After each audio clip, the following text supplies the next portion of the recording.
Vamos tratar nesse vídeo sobre o tema mais importante do direito processual penal dos últimos anos, que é o juiz das garantias.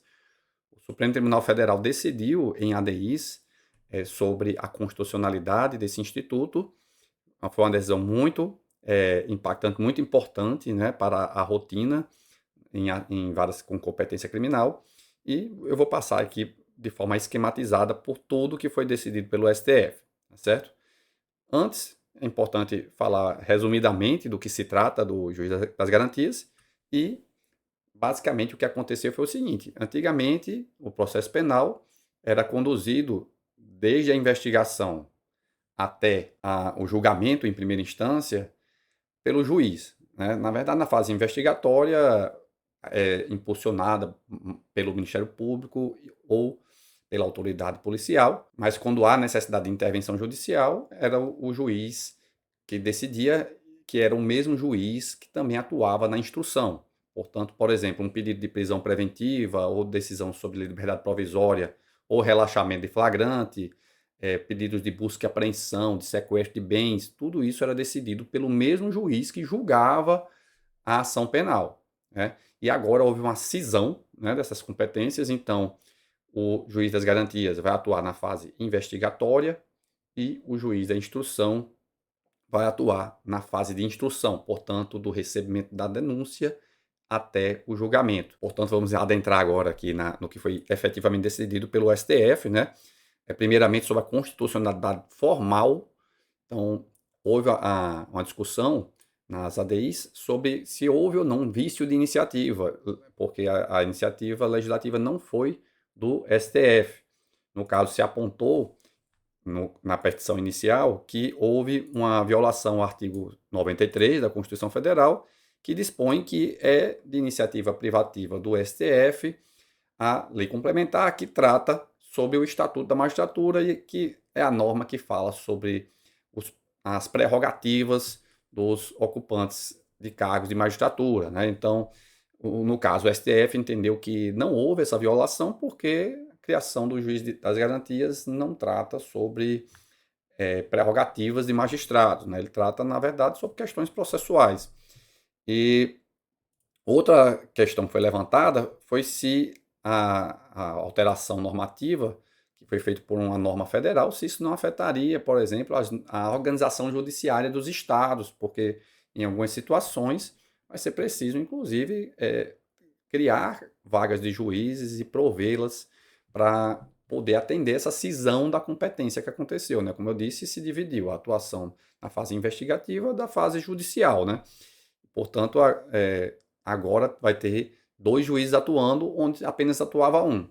E, no caso, o STF disse que não houve, a partir da criação do juiz das garantias, não houve criação de novos cargos, apenas se redistribuiu as competências. Portanto, como eu disse, houve uma cisão das competências, de forma que essas competências, na verdade, elas já existiam, né? Esses atos judiciais já existiam, já eram praticados pelos juízes, apenas houve a cisão.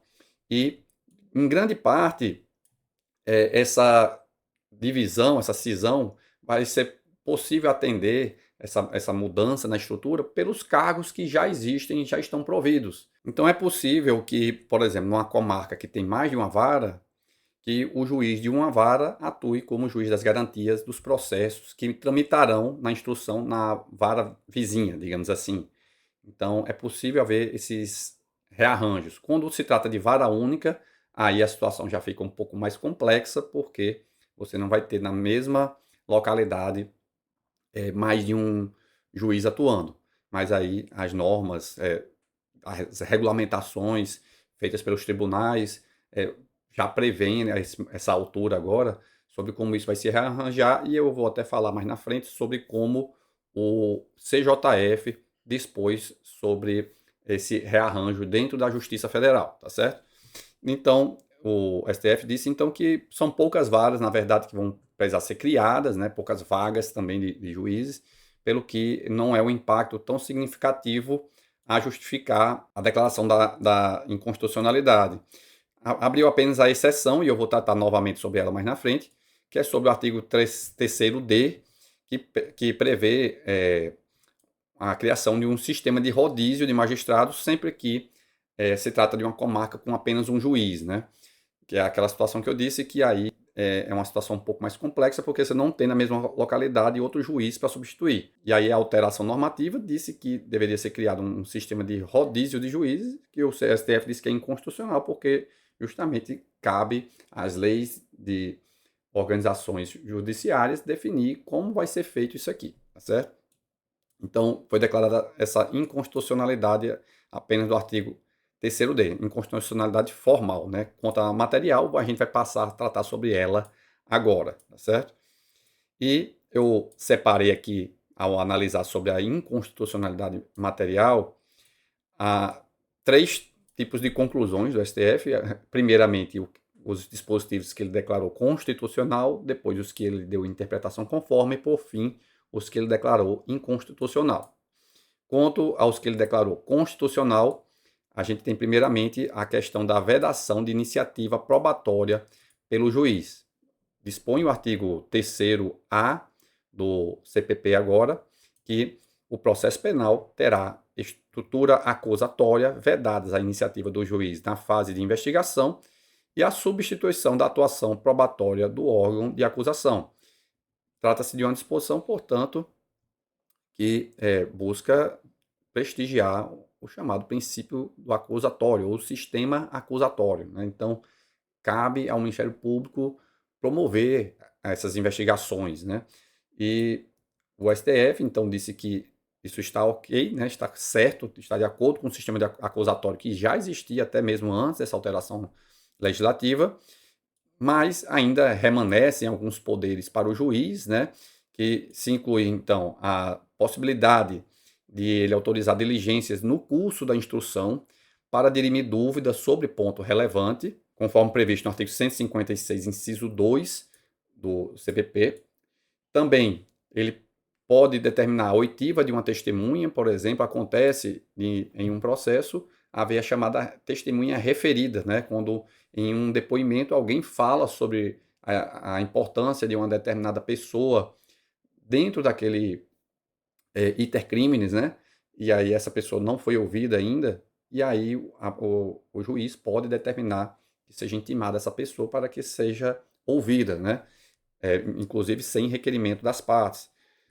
Ele também pode complementar a inquirição de testemunho, né, fazendo as perguntas do juiz, e, além disso, ele pode proferir sentença condenatória, mesmo que o Ministério Público peça pela absolvição, como previsto no artigo 385 do Código de Processo Penal. Então, aqui são os poderes remanescentes do juiz, mas quanto à iniciativa probatória, a gente vê que, portanto, o STF declarou a constitucionalidade dessa vedação de iniciativa do juiz para produção de provas, como regra geral, né?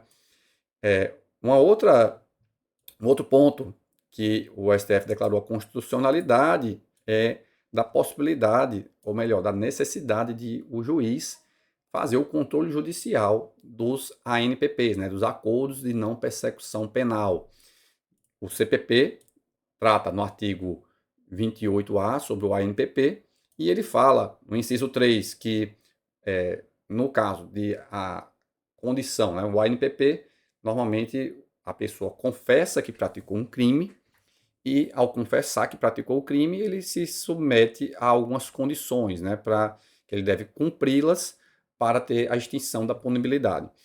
E entre essas condições está a prestação de serviços à comunidade e a prestação pecuniária, e dispõe o CPP que o juiz é quem deve indicar quem vai ser a entidade beneficiária, como já era previsto, inclusive, no Código Penal.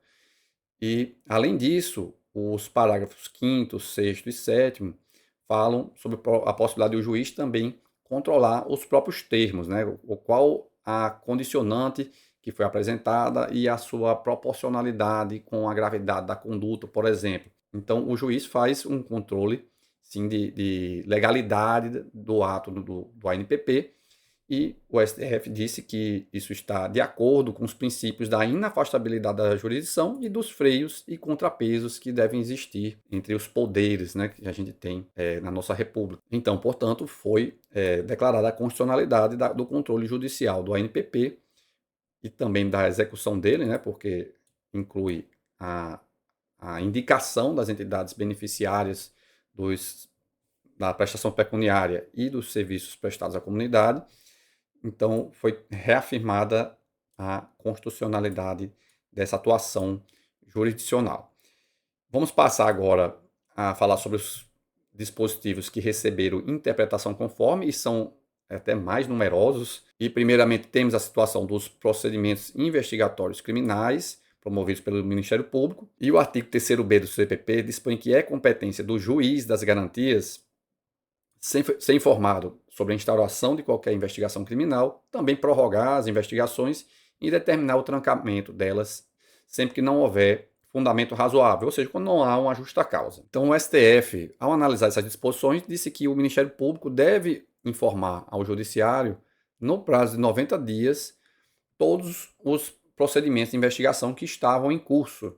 Portanto, não poderia o Ministério Público ficar com os PICs em tramitação de forma interna, digamos assim, sem comunicar ao Poder Judiciário por prazo indeterminado. Isso porque, por vezes, acontecia de o PIC tramitar apenas no Ministério Público até que houvesse a necessidade de haver algum pedido de alguma diligência a ser feita, a ser autorizada pelo Poder Judiciário. Por exemplo, se não houvesse a necessidade de fazer uma busca e apreensão ou um sequestro de bens, a investigação ia tramitar até a apresentação da denúncia sem comunicação ao Poder Judiciário. E, no caso, o STF diz que todo inquérito deve ser comunicado ao Poder Judiciário. Então, na prática, tem acontecido da seguinte forma: o Ministério Público ou a autoridade policial manda ao Poder Judiciário os autos do procedimento investigativo para comunicar da sua existência, o juiz despacha, dando conhecimento sobre a existência do procedimento, bem como analisando se há alguma justa causa e devolve para a tramitação direta entre o Ministério Público e a autoridade policial. Então, o processo somente vai voltar ao juiz, ele não vai ficar, vamos dizer, de posse da serventia judicial, ele vai tramitar num ambiente, se for no PJE, num ambiente que é de tramitação direta, portanto, não fica no painel da serventia judicial, até que volte ao Poder Judiciário, seja para analisar pedidos de prorrogação, de arquivamento ou pedido de alguma diligência, de produção de alguma prova ou de execução de alguma cautelar.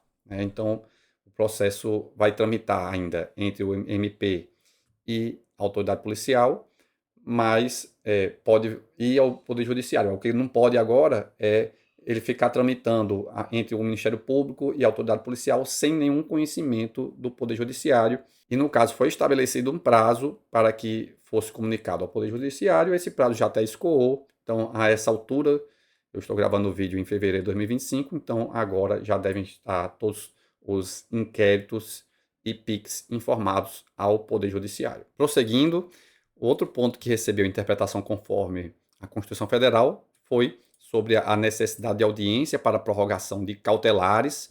O artigo 3º-B do CPP agora dispõe que competência do juiz das garantias prorrogar a prisão provisória ou outra medida cautelar, bem como substituí-las ou revogá-las, assegurando, no primeiro caso, o exercício do contraditório em audiência pública e oral. E aí o STF disse que essa audiência pública e oral ela pode ser diferida, portanto, pode ser adiada pelo juiz. Então, o contraditório, na verdade, será feito preferencialmente em audiência, mas, diante de necessidades do caso concreto, ela pode vir a ser adiada. Então, portanto, foi flexibilizada essa exigência de audiência para prorrogação de medidas cautelares.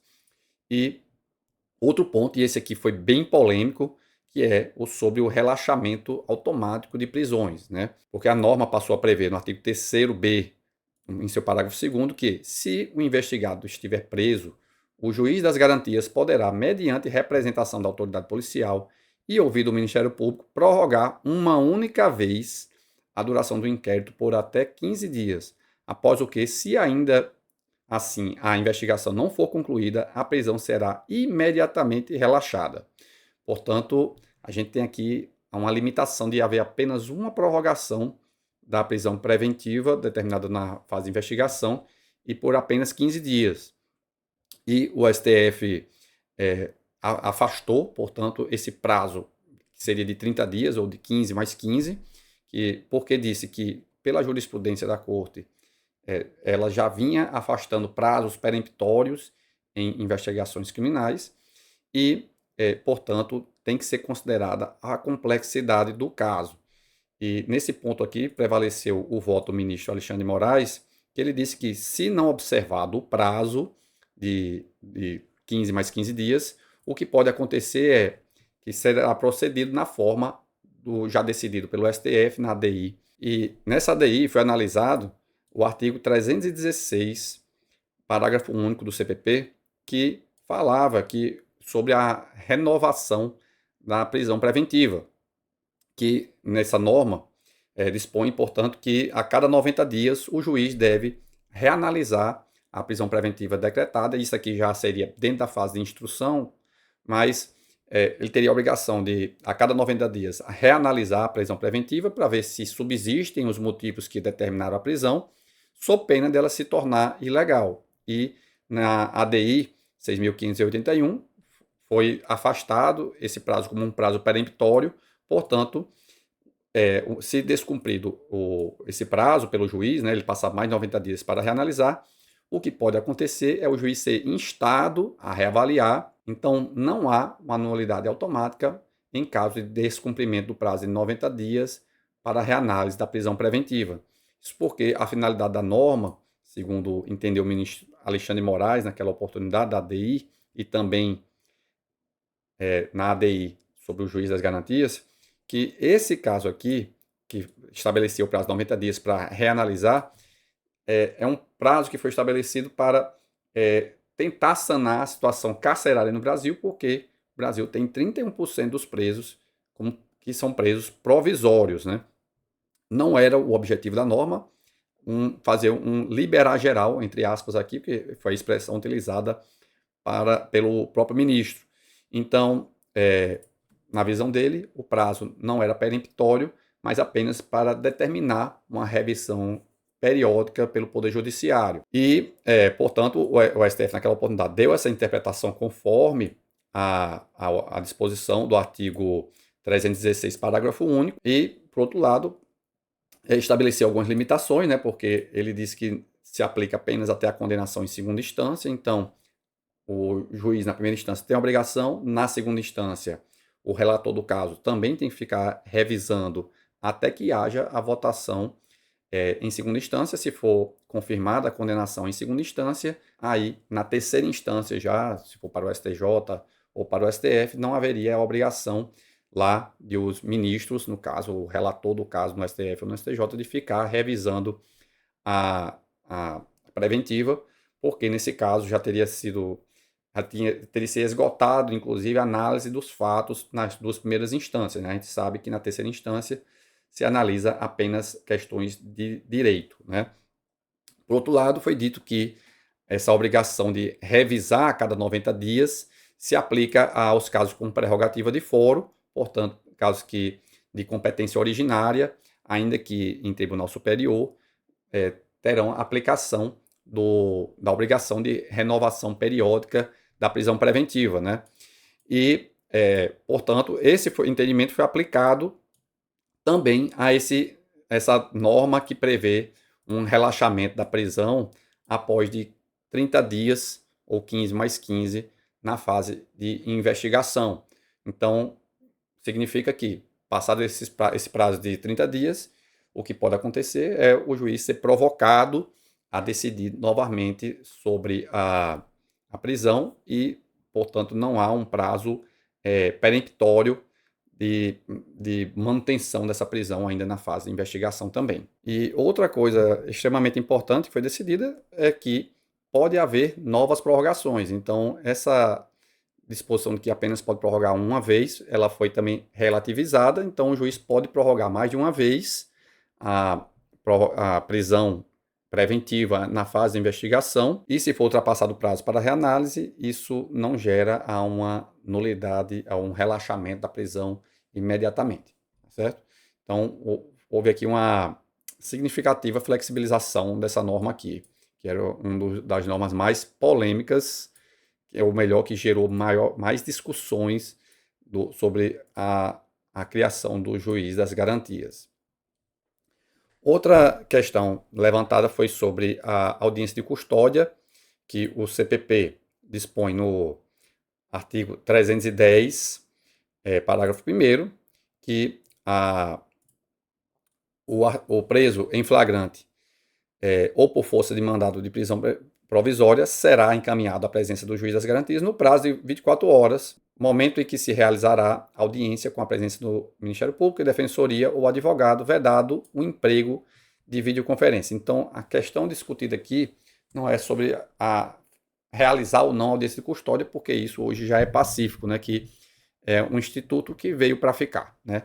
Mas a questão é se a audiência ela deve ser sempre presencial, como foi consignado, e o STF aplicou a interpretação conforme para afastar isso, dizendo que, no caso, essa norma desconsiderou a existência de situações concretas que podem impedir a condução do custodiado à autoridade judicial. Por vezes, a prisão aconteceu numa localidade que é distante, por exemplo, da vara em que o juiz está lotado. Então, às vezes, há uma impossibilidade material de haver a condução do preso à presença do juiz, né? Isso é especialmente comum na Justiça Federal, porque a competência de subseções judiciárias, elas muitas vezes ultrapassam vários municípios. Vou dar o exemplo da subseção judiciária em que eu estou lotado atualmente, que tem mais de 50 municípios na sua competência. Então, é um raio de mais de 100 quilômetros entre a sede e as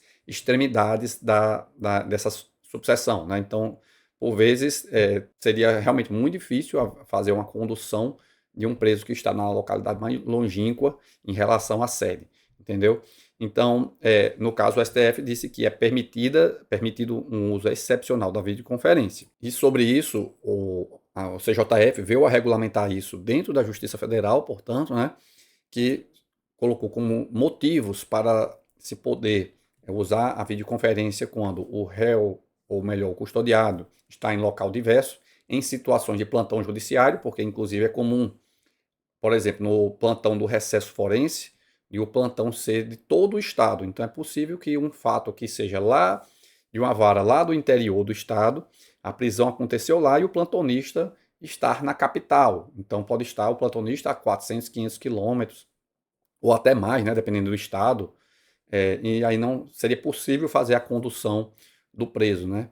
Então, nesse caso aqui do plantão, também justifica, além de situações de segurança pública, que inclui, por exemplo, algumas situações em que o prédio em que está o juiz pode não estar com condições de garantir a segurança do próprio juiz ou do custodiado para fazer essa transferência, essa apresentação ao juiz, né?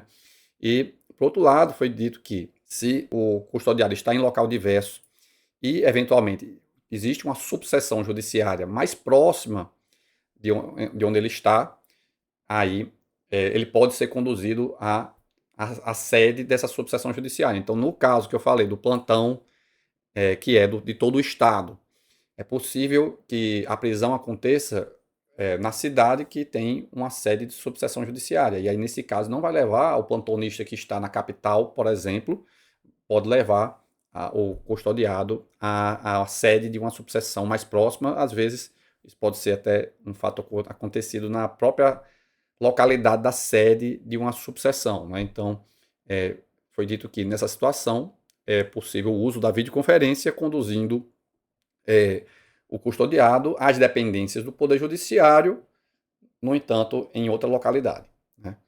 Então, essa é a regulamentação da resolução do CJF, que é do número 881/2024. Recomendo que leiam a resolução, quem tiver aí a curiosidade de se aprofundar nisso. E ainda sobre a audiência de custódia, o artigo 310 do CPP agora prevê, no parágrafo 4º, sobre também a ilegalidade da prisão em caso de ser extrapolado o prazo para se reanalisar. Esse prazo é 24 horas, né? Se não acontecer, haveria a possibilidade de relaxar essa prisão sem prejuízo da possibilidade de imediata decretação de prisão preventiva. E aí o STF foi na mesma linha do que eu já falei sobre o relaxamento automático pela não prorrogação da prisão realizada na fase de investigação, né, aquele prazo de 15 dias que eu falei, que é prorrogável por mais 15. Então o STF disse então que esse prazo aqui de 24 horas, na verdade, não é peremptório e então na prática o juiz vai poder ser provocado para fazer a audiência de custódia, né, na maior brevidade possível, né, e, portanto, não há uma nulidade automática da prisão pelo extrapolamento do prazo de 24 horas. Isso é uma coisa que precisa analisar as circunstâncias do caso concreto também, certo? Prosseguindo, outra matéria de grande importância analisada pelo STF foi sobre a competência do juiz das garantias. Então, primeiramente, quanto à competência material dele, o CPP excluiu da competência dos juízes das garantias os processos de competência dos juizados especiais criminais. Isso consta do artigo 3º-C.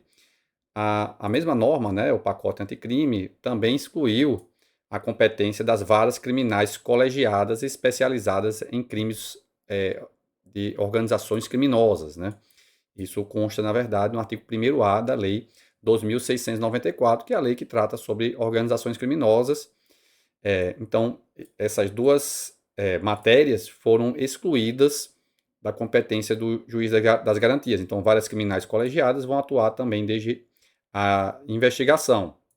O STF incluiu mais algumas exceções, que são os casos de competência do júri, certo? Os casos de competência originária dos tribunais, portanto, são os casos de prerrogativa de foro, e os casos de violência doméstica. Quanto aos dois primeiros, o fundamento está no princípio da colegialidade, porque como é um julgamento feito por um grupo de pessoas, isso por si só seria suficiente para garantir a imparcialidade. No caso da violência doméstica, foi um caso até mais polêmico, porque talvez não há uma mudança no rito tão clara quanto há, ou melhor, uma mudança no julgamento, né? Tão clara quanto há no júri e na competência originária. E nesse caso aqui, o que o STF disse foi que é necessário que o juiz da instrução ele conheça toda a dinâmica da agressão e, normalmente, a vítima ela comunica a agressão imediatamente ao juiz, né? E o juiz tem contato com as provas já na fase pré-processual, né? Então, o juiz da investigação toma contato com as provas logo após a comunicação da agressão. Então, nesse caso aqui, o foco maior está na proteção da vítima e não tanto de fazer a cisão da competência para, nesse caso, na verdade, proteger o réu de eventual contaminação do juiz com as provas colhidas na fase pré-processual. Então, nesse caso aqui, o STF deu uma preferência, no caso, a tutelar o direito da vítima do que o do réu, né? Portanto, seria impertinente uma cisão rígida entre investigação e instrução e julgamento. Então, o STF, nos casos de violência doméstica, afastou a competência do juiz das garantias, né? Então, vai ser um juiz só, tanto para instrução quanto na fase de investigação. Tem também a situação do juiz das demandas eleitorais, que de início estavam excluídas da competência do juiz das garantias, e depois, ao final, foi dito que o juiz das garantias deve atuar também nas causas de crimes eleitorais. Isso porque o ministro Alexandre de Moraes, que na época era presidente do TSE, manifestou-se pela compatibilidade dos juízes das garantias, inclusive apontando precedentes, né? E ele disse que muitos casos importantes de corrupção, por decisão do STF, foram para a Justiça Eleitoral, crimes conexos com os eleitorais, vários crimes contra a administração pública foram para a Justiça Eleitoral. Então, parece-me que deve ser aplicado também à Justiça Eleitoral o juízo das garantias. Então, enfim, ele disse que, como algumas vezes os crimes eleitorais estão conexos com outros crimes, não seria razoável afastar da competência dos juízes das garantias. O motivo de afastar a Justiça Eleitoral seria pelo trâmite célere nos crimes, do processamento dos crimes eleitorais, né? Mas pelo fato de algumas vezes ter conexão com outros crimes, no caso, prevaleceu o voto do ministro Alexandre de Moraes para permitir a competência do juiz das garantias em demandas de crimes eleitorais também. Então, no final, ficaram excluídas as demandas dos juizados especiais criminais, várias criminais colegiadas, né, com competência, portanto, em crimes de organizações criminosas, as causas do júri, de competência originária e de violência doméstica. Então, nós temos 5 exceções. Dessas 5, 2 foram introduzidas pela legislação e 3 pelo STF. Outra questão muito importante é sobre o termo final da competência, ou seja, até quando o juiz das garantias vai atuar. E o CPP dispõe no artigo 3º-B que é competência do juiz das garantias decidir sobre o recebimento da denúncia ou queixa.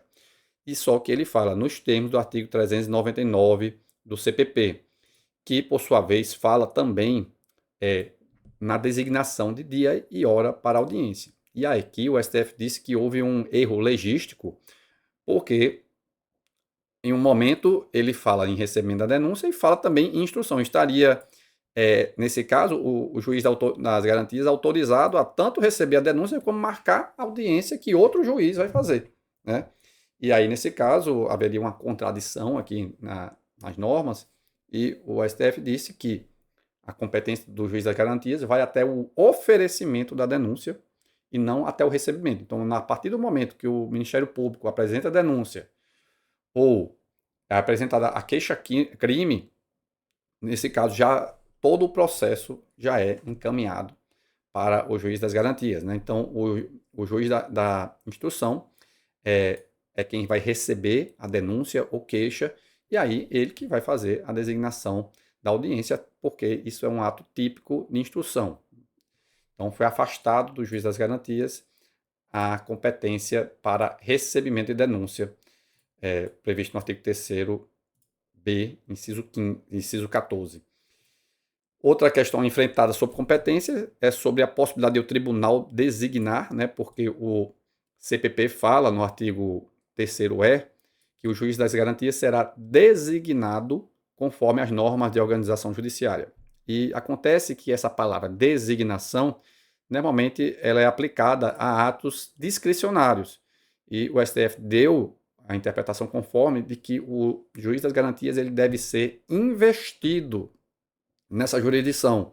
Portanto, o critério é objetivo e deve ser estabelecido conforme as normas de organização judiciária do tribunal ou na Justiça Federal, a regulamentação é do CJF e também, melhor dizendo, dos tribunais. Ainda sobre a competência, eu acho que vale a pena falar sobre o que dispõe a resolução do CNJ 562/2024, porque ela diz como é que pode ser distribuída essa competência dos juízes das garantias, né? Ele fala primeiramente a situação de quando tem vara única, que até, como eu já mencionei, levou o STF a declarar a inconstitucionalidade da obrigatoriedade dos tribunais instituírem sistemas de rodízio, né? E o STJ disse que, havendo vara única, pode haver uma especialização de competência, portanto, uma vara especializada na atuação como juiz das garantias, que pode ser regionalizada, essa vara. Então, é possível que, por exemplo, um Estado ele crie uma vara que seja exclusivamente de juiz das garantias, que atue, por exemplo, apenas nas comarcas que só tem um juiz, né? Porque aí não teria um outro juiz para ficar substituindo. Então, é possível haver a especialização ou a regionalização, né?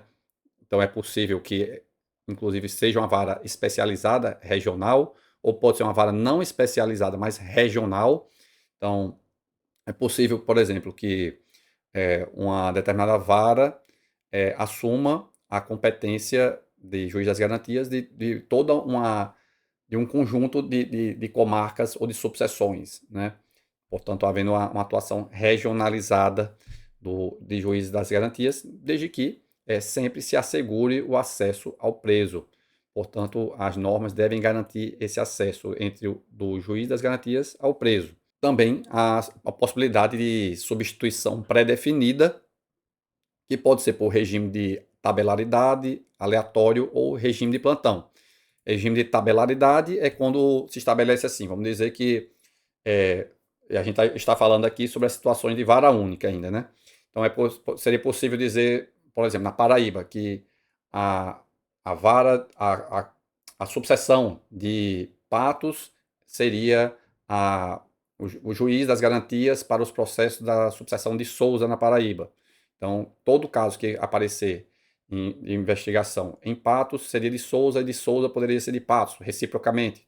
Seria um exemplo de tratar a coisa. Também poderia haver um sistema de forma aleatória. Então, você pega, vamos dizer, 5 subseções com um juiz, ou comarcas, né, com um juiz só, e você, quando surge um novo processo, você faz uma distribuição aleatória via sistema, e aí, nesse sorteio, vai cair para uma dessas aqui, e aí, como normalmente tem sistemas de distribuição aleatória, há um sistema de autocompensação no sistema, né, para que um não receba mais processos do que o outro, ou ainda um regime de plantão, que seria da seguinte forma, a cada período, né, uma vara vai atuar como juiz das garantias, por exemplo, de outra vara ou de toda uma região, né? Então, o CNJ disse que outros regimes diferentes desses aqui apenas serão aplicados se for impossível algum desses regimes aqui de tabelaridade, aleatório ou de regime de plantão.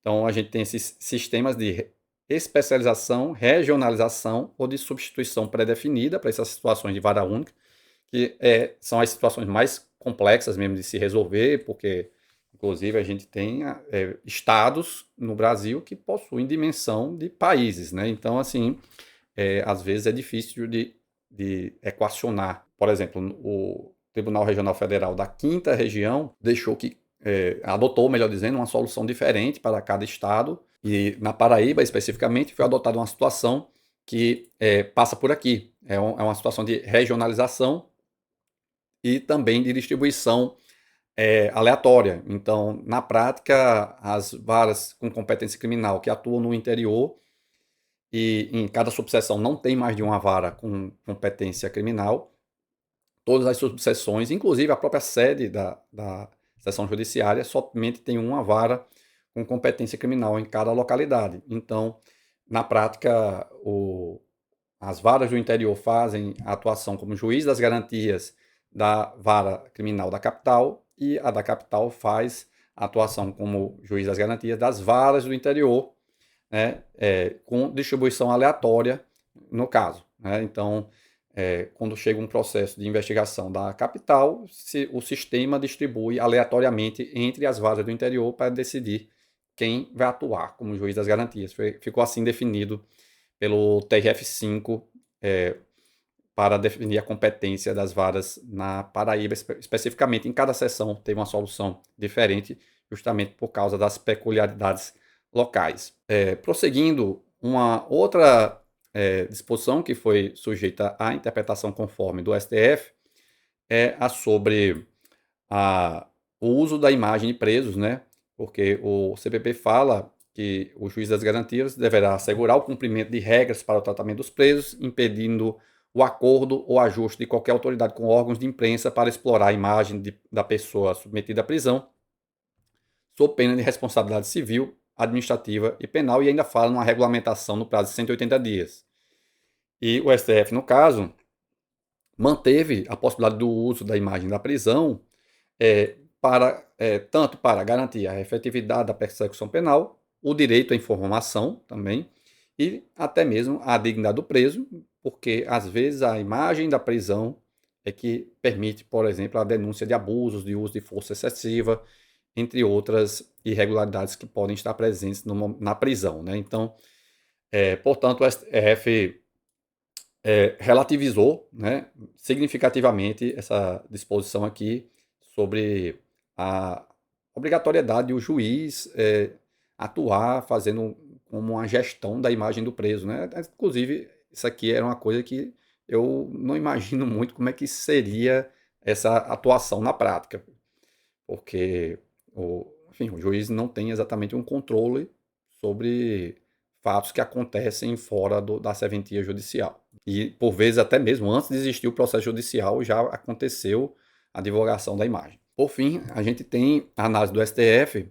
com declaração de interpretação conforme sobre o arquivamento do inquérito policial ou do procedimento de investigação criminal do Ministério Público, porque o artigo 28 do CPP agora disciplina que o arquivamento é feito pelo membro do Ministério Público e encaminhará os autos para revisão ministerial para fins de homologação. E o parágrafo 1º autoriza apenas que a vítima ou seu representante legal provoquem a instância superior do Ministério Público para reanalisar a determinação de arquivamento. E o STF deu interpretação conforme esses dispositivos para determinar que o arquivamento deve ser submetido ao juiz. Então, o caput foi interpretado no sentido de que o arquivamento deve ser, primeiramente, requerido ao juiz, diante da necessidade de controle judicial, ante o princípio da inafastabilidade de jurisdição.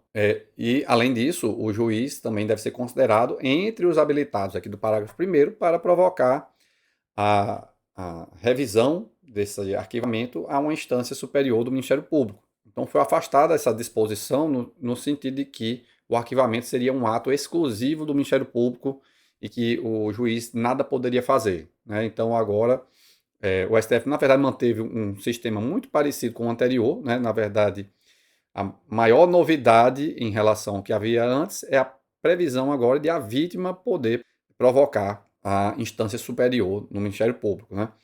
E que não havia previsão no CPP antes da alteração pelo pacote anticrime.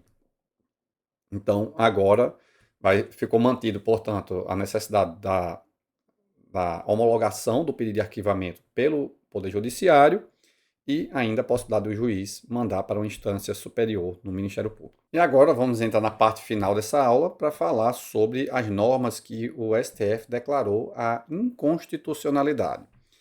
Primeiramente, temos a declaração, as normas que falam sobre impedimento do juiz das garantias de atuar na instrução. O CPP dispõe, então, no artigo 3º-D, que o juiz que, na fase de investigação, praticar qualquer ato incluído nas competências dos artigos 4º e 5º deste Código, ficará impedido de funcionar no processo. E primeiro que essa referência aqui aos artigos 4º e 5º não são os artigos que listam as competências do juiz das garantias, estão no artigo 3º-B. E o STF justamente disse que essa norma viola a iniciativa legislativa do STF, porque aqui estaria, de fato, atentando contra a autonomia de juízes, então aqui dependeria de lei complementar, e também que violaria o princípio do juiz natural e que haveria também aqui uma presunção absoluta de parcialidade dos juízes, por isso mesmo que se considera que há essa violação aqui à autonomia de magistrados, né? Porque se buscou aí, né, nessa norma dizer que a partir de estudos de neurociência que os juízes estariam contaminados, que eles teriam vieses, né, já criados na fase de investigação, que eles levariam até o julgamento, né?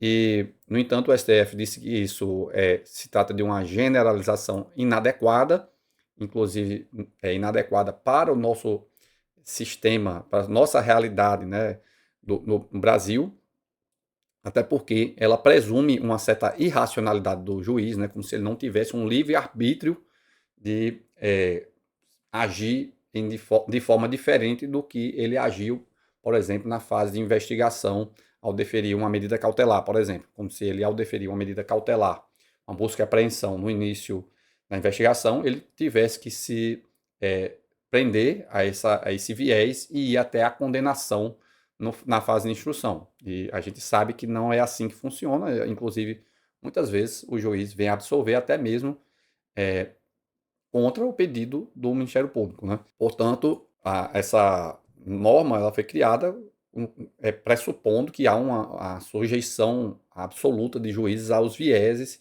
como se ele tivesse incapacidade de decidir a partir de elementos e dados presentes no processo, né? Então, foi afastada essa generalização inadequada da incapacidade do juiz de de analisar o processo imparcialmente, né? Porque também se considerou que essa norma seria inconstitucional. Então, o STF disse que essa norma aqui, portanto, que prevê o impedimento do juiz que atuou como juiz das garantias para atuar no processo de instrução é inconstitucional. Então, eventualmente, pode acontecer de o juiz que atuou como juiz das garantias em uma vara, por exemplo, ele vir a substituir em outra vara que atuou como juiz de instrução. Ou, às vezes, até pode acontecer de o juiz ter atuado nessa primeira vara, que foi o juiz das garantias, e depois, por exemplo, o juiz pode ser removido ou promovido para outra vara que vai atuar como juiz da instrução. E, nesse caso, você imagina que, se é uma mudança permanente da competência do juiz, é possível que todos os processos criminais que estavam na vara, que iniciaram a investigação, né, que passaram a investigação na vara que ele era juiz das garantias, né, se ele mudar de vara para uma vara que é a que atua como tabelar como juiz de instrução, todos os processos de instrução ele estaria impedido para atuar nesses processos. Então, esse tipo de coisa foi afastada pelo STF. Né? Também foi declarada a inconstitucionalidade da disposição do artigo 157, parágrafo 5º do CPP, que diz que o juiz que conhecer do conteúdo da prova declarada inadmissível não poderá proferir sentença ou acórdão. Aqui já não tem tanto a ver apenas com o juiz das garantias. Aqui fala sobre prova declarada inadmissível, de ilicitude de provas, ou seja, diz que se o juiz teve algum contato com alguma prova nula, ele não pode mais julgar o caso.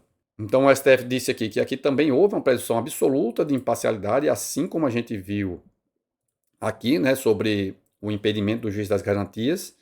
Então aqui também estaria fazendo uma presunção absoluta de parcialidade e, inclusive, essa norma aqui permitiria uma manipulação da competência, né, uma manipulação para afastar um determinado juiz, porque bastaria, por exemplo, que a defesa ou a acusação apresentasse uma prova que já se sabe que é nula, porque aí o juiz teria que o juiz ficaria contaminado e ficaria impedido, né? Então seria uma forma de você escolher o órgão julgador a partir da prova de uma prova inadmissível. Inclusive, uma própria parte poderia produzir uma prova sabidamente ilícita apenas para que essa prova seja declarada ilícita e contaminasse o juiz, né? Então, por isso mesmo, foi declarada inconstitucional, além da questão da segurança jurídica, que além dessa possibilidade de manipulação, estaria também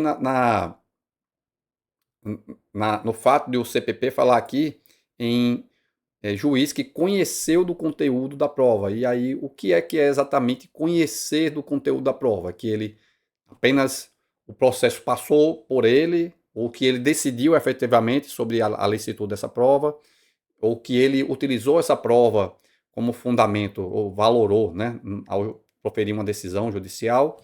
Então, tudo isso gerava muita incerteza, ou, no caso, insegurança jurídica mesmo. Por isso, o STF declarou a inconstitucionalidade dessa incompetência, desse impedimento gerado a partir da existência de uma prova declarada inadmissível. Outra questão, e aqui é sobre o juiz das garantias mesmo, que é sobre a não remessa dos autos, porque o artigo 3º-C do CPP dispõe que os autos que compõem as matérias de competência do juiz das garantias ficarão acautelados na secretaria desse juízo, à disposição do MP e da defesa, e não serão apensados aos autos do processo enviados ao juiz da instrução, ressalvados os documentos relativos às provas irrepetíveis, medidas de obtenção de provas ou antecipação de provas, e assegurando apenas o acesso às partes a essa documentação. E o STF disse que isso é inconstitucional, o juiz da instrução deve receber toda a documentação, como sempre existiu, né? O inquérito vai todo para a ação penal, ou dentro da ação, ou ele ficar pensado, né? Porque essa regra não seria razoável, porque assim como as outras também presume parcialidade do juiz, além do que, por exemplo, seria muito difícil proferir uma decisão fundamentada, por exemplo, sobre o recebimento da denúncia, se se o juiz não tem acesso a todos os elementos de informação, inclusive para avaliar a justa causa da ação. Então, declarada a inconstitucionalidade dessa norma e pelo que o juiz da instrução recebe todos os autos do processo que tramita junto ao juiz das garantias. Então, na prática, como o juiz da instrução ele tem competência para o recebimento da denúncia, uma vez apresentada a denúncia, os autos que tramitavam no juiz das garantias serão encaminhados para o juiz da instrução, que vai passar a analisar todos os pedidos, inclusive aqueles que estavam pendentes de análise ao tempo da apresentação da denúncia. Por exemplo, se tivesse uma cautelar pendente de análise, essa daí já vai ser analisada pelo juiz da instrução a partir do momento do oferecimento da denúncia ou da queixa-crime. E, por fim, eu já falei sobre isso aqui anteriormente, né, que o STF disse que a previsão no CPP da necessidade de instituição de um sistema de rodízio de juízes em caso de vara única é inconstitucional porque se trata de norma de organização judiciária. Eu já falei, inclusive, sobre a regulamentação do CNJ, sobre como pode ser criada a divisão de competências, ou como é definida a competência, melhor dizendo, do juiz das garantias. O STF ainda decidiu sobre a produção dos efeitos da implantação do juiz das garantias, porque o pacote anticrime prevê um prazo de apenas 30 dias para a implantação. O STF considerou que esse prazo não seria razoável, considerando que já existiam 7 milhões e meio de processos criminais em tramitação, sendo desses 2 milhões e 200 mil novos. Então, a mudança drástica, né, para a implantação implicaria na paralisação de várias ações. Então, foi declarada a inconstitucionalidade parcial do artigo 20 do pacote anticrime e estabelecido um prazo de 12 meses, mais 12, portanto 24 meses, para a implantação do juiz das garantias, pelo que os juízes das garantias começaram a funcionar, então, no dia 26 de agosto de 2024, e a eficácia dessa implantação é prospectiva, portanto, somente vai se aplicar aos inquéritos e procedimentos de investigação que foram comunicados ao Poder Judiciário a partir do dia 26 de agosto de 2024. Ou seja, para inquéritos e PICs que já tinham sido autuados no Poder Judiciário até o dia 25 de agosto de 2024, esses aí continuaram sem ter um juiz das garantias, ou melhor, com o juiz da instrução atuando também na fase de investigação. Para os autuados a partir de 26 de agosto de 2024, aí sim começou a valer a atuação do juiz das garantias. Então é isso, pessoal. Foram muitos pontos abordados aqui. Eu espero que tenha ajudado a vocês a se atualizarem quanto a essa informação. E se tiverem alguma dúvida, coloquem aqui nos comentários. E também não deixem de se inscrever no canal e clicar no botão de curtir. Muito obrigado e até a próxima.